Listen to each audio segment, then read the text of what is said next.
I think I found a new catchphrase for guys and girls to use in bed. Here it goes. Fee, fi, fo, fum. I think I'm about to come.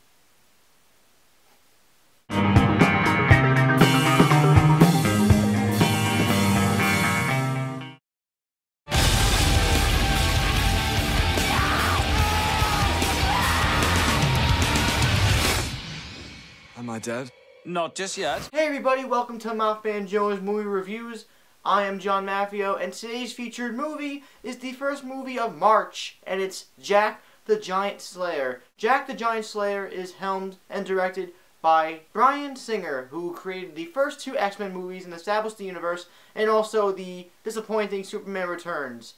And this movie stars Nicholas Hoult, who is Beast in the X-Men First Class movie, Ian McGregor, Stanley Tucci, Ian McShane, and a couple other cool cats. And the movie is basically the awesome folklore story of Jack and the Giant Beanstalk, where Jack sells his horse for a couple magic beans and he accidentally makes one of them grow. A giant beanstalk arises from these magical beans, and it leads to a land where giants live. In the original tale, it's only one sole giant, and in this movie, Bryan Singer raised the stakes and created an epic proportional story and created an army of giants. That's really the only difference. The other difference is that the heir to the throne, the king's daughter, is now trapped up in this land for some strange reason, and she's been captured by the giants. So now Jack and the greatest men ever assembled by the king in his town must climb up the beanstalk to the land of the giants and retrieve the princess before she's eaten by these crazy, ridiculously relentless giants. It's very important that I stress this. I didn't expect much going into this movie.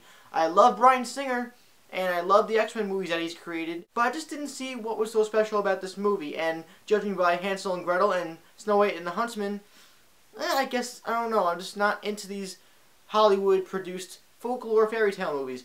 But walking out of this movie, I don't know why.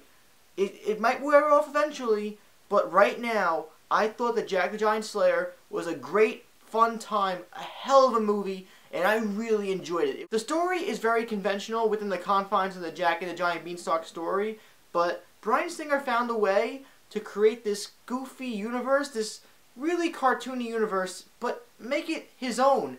And he really, somehow, some way, he made this movie, in my opinion, work well for what it is without going into out of the boundary lane where people could be turned off. Saying that, the story is predictable, the characters are bland, but yet distinguished enough to stand out as actual characters, not two-dimensional cardboard cutouts. And the screenplay is pretty much what you expect, but there are surprises in this movie. It's very whimsical, adventurous, imaginative, and creative. Concerning the pacing, this movie wastes no time getting into the story and progressing the plot, because before you know it, you have Jack and these group of people climbing up the beanstalk, and before you know it, they're on the island of the giants, and before you know it, there's a fight between the humans and the giants, and before you know it, this movie's over. This movie's an hour and 45 minutes about, and it went by quick for me. Bryan Singer did do a good job of balancing out all the aspects of this movie, including the suspense and tension, the little drama, the adventure, the action,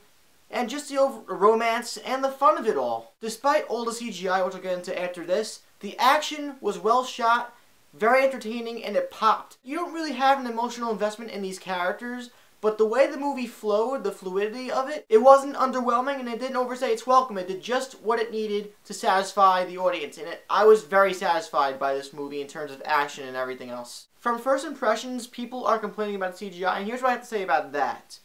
In terms of the overall cinematography and the look of the atmosphere, in terms of the giant land and everything else, CGI is fine. As far as the giants are concerned, at first, it looks crappy and it might turn you off. 15 minutes after you see these giants, you just become used to the way they appear, despite the heavy CGI. Also, the giants, they were frightening in my opinion. They were introduced well, they're relentless and unforgiving, and they kill humans in some of the weirdest and most obscure ways that just really got to my skin. I mean, they'll just grab you and they'll just eat your head off. This movie begs and asks you to withhold your suspension of disbelief, because there are things that happen in this movie and transpire that are really out there. These guys, they climb this beanstalk that is like higher than Mount Everest times 5. And they do it with no problem. If you can't accept that, then this movie's not for you. Overall, Jack the Giant Slayer is a very fun and entertaining movie that takes a small little story that's been told for generations and expands it into something epic. And people might not... There are some people who won't like this movie. I can accept that. But if you're looking for a fun time, this is the first one of the year that will truly get your blood pumping. It's not a great film per se, but it knows exactly what it is and it excels at what it's supposed to do. I'm going to say that this is a darn good Applebee's meal, which would be a 3.5 out of 5 stars. Hopefully I'm not the only one out there, so I don't look like a sore thumb. But if I do, well, screw it, because I enjoyed this movie. If you didn't, that's you. So if you have seen Jack the Giant Slayer or you plan to see it, let me know what you think or thought about it in the comments down below. Please subscribe to MaffmanJones and like this video if you enjoyed this review. Also check out Facebook, Twitter, and We Live Film in the info box. I am John from MaffmanJones Movie Reviews. Maybe finally things are picking up. Thank God. See you next time. Do these giants have any weaknesses? Not many, no! Who are you? Jack! Jack the Giant Slayer.